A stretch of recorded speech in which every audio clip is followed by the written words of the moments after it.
नहीं देंगे तो लड़के लेंगे, नहीं देंगे तो लड़के लेंगे, इनके लेंगे अपने हक, भूलो मत, भूलो मत। नाही कुणाच्या बापाचा या प्रशासनाचं करायचं काय? या प्रशासनाचं कारण काही पण देतात. मेन म्हणजे बजेटचं कारण असतं, कारण बजेट आमचं इकडे लागतं ना सगळीकडे बाकीला. सर म्हणतात तुमचा पगार मोठा आहे म्हणून पाठीमागे पगार मोठा आहे म्हणून आम्ही मग बाहेर थांबतो ना. त्यांचे छोटे पगार आहे त्यांना करू द्या काम. सर 18 तारखेपर्यंत काय करत होतं तुमचं? ठीक आहे ना, मी आता या चौकशीमध्ये सगळंच माहिती घेऊ आपण. ओके. 18 म्हणजे आमचं म्हणणं असं नाही ना 1 तारखेला पगार नाही झाला, 2ला नाही झाला, 5 तारखेला उभा राहिलं. सरकारमध्ये आपल्याला प्रयत्न करतोय असं जनरली परवानगी घ्यावी लागते. एका हेडचा पैसा दुसरा माझा आग्रह आहे आणि आपण जे काही मागणी केलेली आहे, जो आपला आरोप आहे त्याची चौकशी करण्यासाठी मी आजच डेप्युटी डीन हॉस्पिटलच्या नेतृत्वाखाली 3 सदस्याची समिती, त्यामध्ये जे माझ्याकडे संचालकाचा चार्ज आहे त्याच्या मुख्य प्रशासकीय अधिकारी त्याच्यामध्ये असतात. पगार नाही झाले, बाकी सगळ्यांचे झाले, काय विचार नाही. काय आपल्याकडं साधारणतः एक शासकीय वैद्यकीय महाविद्यालय रुग्णालय, छत्रपती संभाजीनगर कर्करोग रुग्णालय, सुपर स्पेशालिटी हॉस्पिटल असे मिळून साधारणतः एक 13 नर्सिंग स्टाफ आपल्याकडं आहेत. याच्यामध्ये अनेक पदं रिक्त होती आणि ती रिक्त पदं मागच्या 2 महिन्यापूर्वी भरलेली आहेत. आता त्यामध्ये काही इन्चार्ज सिस्टरची पदं काही आता प्रमोशन दिल्यामुळं ती रिक्त झालेली आहेत. तर त्याच्यामुळं बजेट आपल्याला जे नियमित BDSवर येतं ते बजेट जे आलं होतं तर ते बजेट त्या पगार यांचे केल्यामुळं ते वाढलेलं आहे आणि त्याच्यामुळं आपले पगार आतापर्यंत वेळेवर झाले. परंतु या महिन्यात जसं सिस्टर म्हणाल्या की आज 18 तारीख आहे, परंतु आपण वेतनाची मागणी केलेली आहे.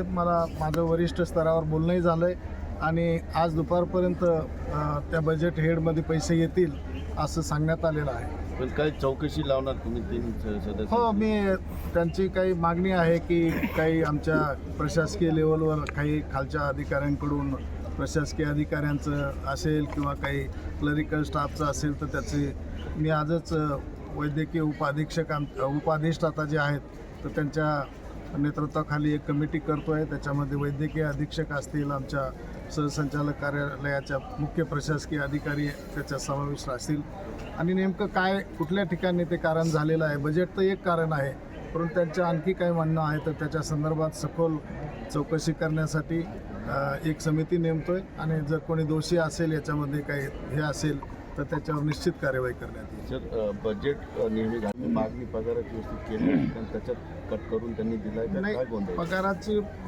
आतापर्यंत कुठलेही प्रॉब्लेम आलेले नाहीत, परंतु यावेळेस आपण जे म्हणालो की रिक्त पदं जे भरलेले आहेत आपण तर ते रिक्त पदं भरल्यामुळं मग आपल्याला वेतनासाठी थोडासा निधी कमी पडलेला आहे. परंतु वरिष्ठ स्तरावर लवकरात लवकर म्हणजे आज दुपारपर्यंत देतील असं मला कळवण्यात आलं. तुम्ही चिठ्ठीमुक्त घाटी केली आहे, त्याचप्रमाणे आता सर्व जे कर्मचारीपासून तर अधिकाऱ्यापर्यंत सर्वांची पगार एकाच दिवशी एकाच सोबत व्हावी अशी अपेक्षा या ठिकाणी व्यक्त करतात. हो, बरोबर आहे. आम्ही सर्वांचेच पगार 1 तारीख ते 5 तारखेच्या दरम्यान दर महिन्यात करतोच. ते संघटनेलाही मान्य आहे. ते आम्ही वेळोवेळी बैठकाही घेतो संघटनेच्या. परंतु यावेळेस मी जसं सांगितलं की नर्सेसचे पदं रिक्त जे होते ते भरलेत आणि त्यामुळं आपलं बजेट जे आहे तर ते थोडं 1 महिना अगोदर संपलेलं आहे. त्याची मागणी आपण केलेली आहे नोव्हेंबरमध्ये आणि ती होईल पूर्ण अशी मला अशी आहे. ओके. माननीय अधिष्ठाता डॉक्टर सोरे सर हे या संस्थेचे प्रमुख आहे.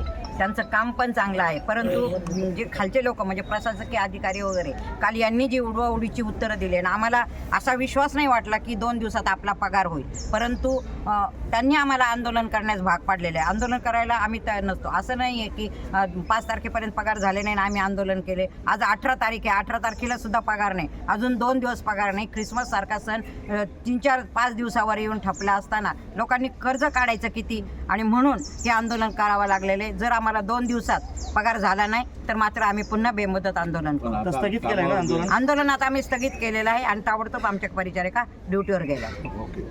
थँक्यू.